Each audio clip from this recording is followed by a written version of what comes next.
بسم اللہ الرحمن الرحیم۔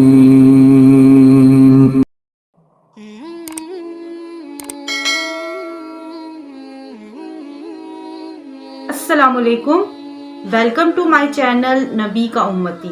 کیسے ہیں آپ سب؟ امید ہے کہ آپ سب خیر و عافیت سے ہوں گے اور الحمدللہ آپ کی دعاؤں سے میں بالکل ٹھیک ہوں۔ ویڈیو کا آغاز کرنے سے پہلے درود پاک پڑھ لیں۔ اللہم صلی علی محمد۔ جیسا کہ آپ لوگ جانتے ہیں کہ شعبان کے مہینے کا آغاز ہو چکا ہے، تو اس دفعہ جو میں وظیفہ لے کر آئی ہوں وہ خاص اس مہینے کے لیے ہے۔ آپ نے یہ جو وظیفہ کرنا ہے اسی مہینے کی پہلی 10 تاریخوں میں کرنا ہے، اور آپ یہ وظیفہ کریں، انشاءاللہ اللہ رب العزت آپ کی مدد فرمائے گا۔ اگر آپ چاہتے ہیں کہ آپ کی روپے پیسے کی تنگی ختم ہو جائے، یہ پریشانی ختم ہو جائے، آپ کے روزی کے کوئی ذرائع نہیں ہے، کوئی وسائل آپ کو نہیں مل رہے، ان چیزوں کو لے کر آپ پریشان ہیں، تو آپ نے کرنا اس طرح ہے کہ کوئی بھی ایک نوٹ لے لینا ہے آپ نے، چاہے وہ 50 کا ہے، 100 کا ہے، 500 کا ہے، 1000 کا ہے، جتنا بھی ہے، آپ نے وہ ایک نوٹ لینا ہے۔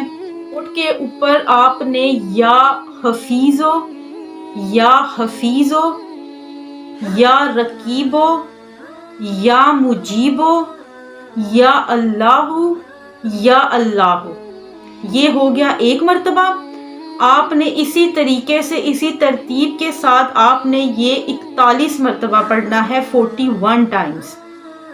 شروع میں آپ نے یا حفیظو 2 دفعہ پڑھنا ہے، اس کے بعد آپ نے یا مجیبو، یا رقیبو، یہ ایک مرتبہ پڑھنا ہے، اس کے بعد آپ نے یا اللہ، یا اللہ، یہ پھر آپ نے 2 دفعہ پڑھنا ہے۔ یعنی یہ اس طرح سے ایک ترتیب میں پڑھنے کے بعد آپ نے اس کو ایک تصور کرنا ہے، اور اس طرح آپ نے 41 ٹائمز آپ نے یہ تسبیح پر پڑھنا ہے۔ پڑھنے کے بعد آپ کے ہاتھ میں جو نوٹ ہے آپ نے اس پر پھونکنا ہے، اور اس کے بعد اس نوٹ کو کسی ایسی جگہ پر رکھنا ہے جہاں پر آپ اپنے پیسے رکھتے ہیں، اپنے والیٹ میں، پرس میں، کسی بھی جگہ جہاں پر آپ نے اپنے پیسے محفوظ کیے ہوتے ہیں آپ نے وہاں پر رکھنا ہے، اور انشاءاللہ اس کی برکت سے آپ کو کبھی مال و دولت کی تنگی نہیں ہوگی۔ یہ عمل آپ نے اس مہینے کی 10 تاریخوں کے اندر آپ نے یہ پڑھنا ہے، اور یہ دن میں پڑھیں یا رات میں پڑھیں یہ کوئی مسئلہ نہیں ہے، آپ کو جب بھی کوئی ٹائم صحیح لگتا ہے، آپ کو ایزی ٹائم لگتا ہے، آپ اس ٹائم پر اسے پڑھیں۔ اور اس کے بعد آپ نے، اور یہ عمل آپ چاہیں تو اگلے شعبان میں بھی آپ یہ کر سکتے ہیں، اگر آپ اپنی زندگی کا ایک معمول بنا لیں تو وہ سب سے اچھا ہے، لیکن ابھی فی الحال جو ابھی آپ نے کرنا ہے وہ یہ عمل آپ نے اس طرح سے کر کے اس کو پیسوں کو اس جگہ پر محفوظ رکھنا ہے۔ اور اس کے علاوہ ایک جو شکایت اکثر لوگوں کی ہوتی ہے کہ ہمارے پیسے گم ہو گئے ہیں، ہمارے پیسے چوری ہو گئے ہیں، ہم نے فلاں جگہ رکھے تھے، اپنے ہاتھوں سے اس پر تالا بھی لگایا لیکن پھر بھی وہ غائب ہو گئے، چوری ہو گئے ہیں، تو اس کی برکت سے آپ کے یہ معاملات بھی حل ہو جائیں گے، آپ کے پیسے گھومیں گے بھی نہیں، چوری بھی نہیں ہوں گے، غائب بھی نہیں ہوں گے، اور اس نوٹ کی برکت ایسی ہوگی کہ اللہ رب العزت آپ کی کمائی میں اور برکت ڈالیں گے۔ اور ایک بات، آپ نے جب بھی یہ عمل کرنا ہے، یعنی روزانہ جب آپ نے یہ کرنا ہے تو آپ نے روزانہ نوٹ بدلنا نہیں ہے۔ جس ایک نوٹ پر آپ نے پہلے دن پڑھائی کی ہے اور دم کیا ہے، باقی دنوں میں بھی آپ نے وہی نوٹ پر کرنا ہے دم۔ یہ چیز یہ نہیں ہے کہ ایک دن آپ نے ایک نوٹ پر کیا ہے دوسرے دن آپ دوسرا نوٹ لے لیں، ایسے نہیں کرنا۔ ایک ہی نوٹ پہ، چاہے وہ 10 کا ہے، 50 کا ہے، یا 1000، 500، جتنا بھی ہے، وہ جو پہلے دن آپ نے جس پر کیا ہے دم، آپ نے آگے بھی اسی نوٹ پر کرنا۔ اگر آپ کو میرے بتائے ہوئے وظیفے میں کوئی بات کی سمجھ نہیں آتی، آپ کو کوئی پرابلم ہوتی ہے تو آپ مجھے میسج کیا کریں، میں انشاءاللہ آپ کو ضرور رپلائی کروں گی۔ کافی لوگ ہیں جنہیں اگر کوئی مسئلہ ہوتا ہے، کوئی چیز کی سمجھ نہیں آتی تو وہ مجھ سے میسج پر پوچھتے ہیں، اور میں انہیں رپلائی بھی کرتی ہوں اور بتا دیتی ہوں کہ کیا آپ نے کس طرح سے یہ کرنا ہے۔ ویسے تو میں یہ پوری کوشش کرتی ہوں کہ میں زیادہ کلیئر طریقے سے آپ کو یہ چیزیں سمجھا سکوں، لیکن بعض دفعہ ایسا ہوتا ہے کہ میں اس طریقے سے آپ کو سمجھا نہیں پاتی۔ اگر ایسا کوئی مسئلہ ہے، ایسی کوئی پرابلم ہے، تو آپ مجھے میسج کر کے وہ پرابلم اپنی سولو کروا لیا کریں۔ یہ بہت ہی مبارک عمل ہے۔ اللہ رب العزت ہمیں یہ عمل کرنے کی توفیق عطا فرمائے اور ہماری پریشانیاں، مصیبتیں، تکلیفیں دور فرمائے، آمین یا رب العالمین۔ چلتے ہیں آج کی سبق آموز کہانی کی طرف۔ ایک بحری جہاز میں کافی بوجھ تھا۔ سفر کے دوران طوفان کی وجہ سے وہ ہچکولے کھانے لگا۔ جہاز ڈوبنے کے قریب تھا تو جہاز کے کپتان نے ایک تجویز پیش کی کہ اگر جہاز کو ڈوبنے سے بچانا ہے اور زندہ رہنا ہے تو ہمیں اس کا بوجھ ہلکا کرنا ہوگا، کچھ سامان ہمیں جہاز سے پھینک دینا پڑے گا۔ ان تمام نے ایک متفقہ فیصلہ کیا کہ ایک سوداگر کا سارا سامان جو کہ بوجھ ہلکا کرنے کے لیے کافی تھا، اس کا سارا سامان پھینک دیا جائے۔ اس تاجر نے اس بات کو نہیں مانا اور اس نے اس بات سے انکار کیا اور کہا کہ تمام تاجروں کا تھوڑا تھوڑا سامان پھینکا جائے تاکہ نقصان جو ہے وہ برابر میں تقسیم ہو۔ جب سوداگر نے یہ پیشکش کی تو تمام تاجروں نے اس بات کی خلاف ورزی کی اور تمام تاجروں نے اس سوداگر کے خلاف بغاوت کی۔ کیونکہ وہ ایک نیا سوداگر تھا اور کمزور تھا، اس لیے انہوں نے اس کا سارا سامان اور اس سوداگر کو اٹھا کر سمندر میں پھینک دیا اور اپنا سفر جاری کیا۔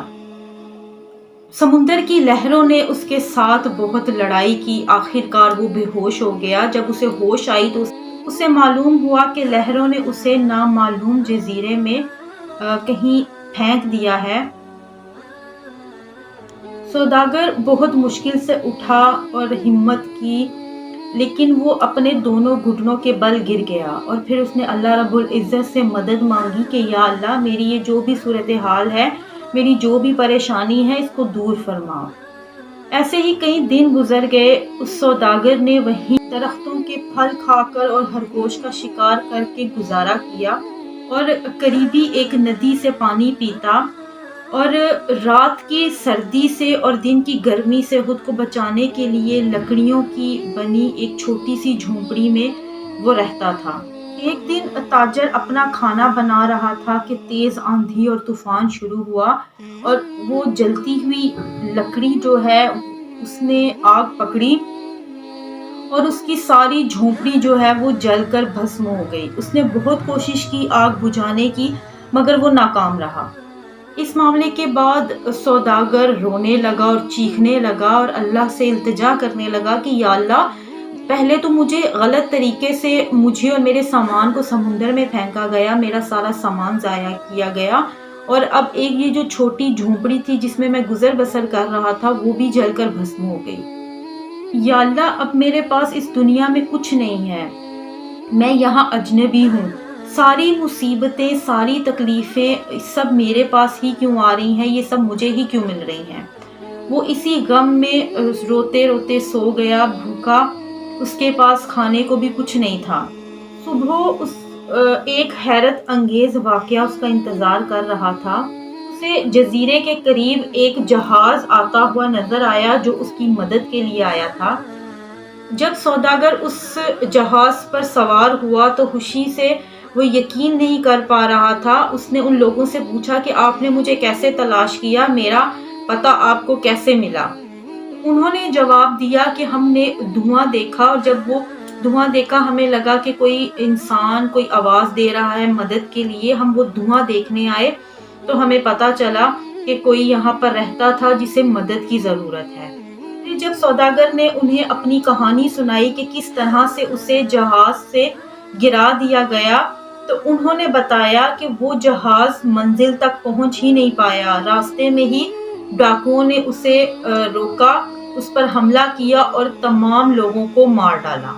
یہ سن کر وہ سوداگر روتے ہوئے سجدے میں گر گیا اور اللہ سے کہنے لگا کہ یا اللہ، بے شک تیرے ہر کام میں کوئی نہ کوئی حکمت ہوتی ہے، ہم انسان یہ نہیں جان پاتے کہ اللہ رب العزت کے فیصلوں میں کیا حکمت ہے۔ وقتی طور ہم اسی طرح سے بے چین ہو جاتے ہیں، نا امید ہو جاتے ہیں، لیکن ہم یہ نہیں سوچتے کہ اللہ کبھی کسی کے بارے میں غلط کر ہی نہیں سکتا۔ یقیناً کوئی نہ کوئی مصلحت ہوتی ہے جو اللہ رب العزت کوئی ایسا فیصلہ کرتا ہے۔ یہی چیز اس سوداگر کو بھی محسوس ہوئی جو اللہ سے شکوہ کر رہا تھا، اب اللہ رب العزت کا شکر ادا کر رہا تھا کہ اللہ نے اس کی جان بخش دی۔ اللہ رب العزت ہمیں اپنا شکر گزار بنائے، اپنا شکر کرنے والے بندوں میں رکھے، اپنا عبادت گزار بنائے، اپنے عبادت گزار بندوں میں رکھے، آمین یا رب العالمین۔ اس کے ساتھ ہی اجازت دیجیے، انشاءاللہ ملتے ہیں ایک نئی ویڈیو میں۔ تب تک میرے چینل کو سبسکرائب کر دیں، بیل آئیکن کو پریس کر دیں تاکہ میری آنے والی ہر ویڈیو کی نوٹیفیکیشن آپ تک جلد سے جلد پہنچ سکے۔ اپنا بہت خیال رکھیے گا، دعاؤں میں مجھے یاد رکھیے گا۔ اللہ حافظ، فی امان اللہ۔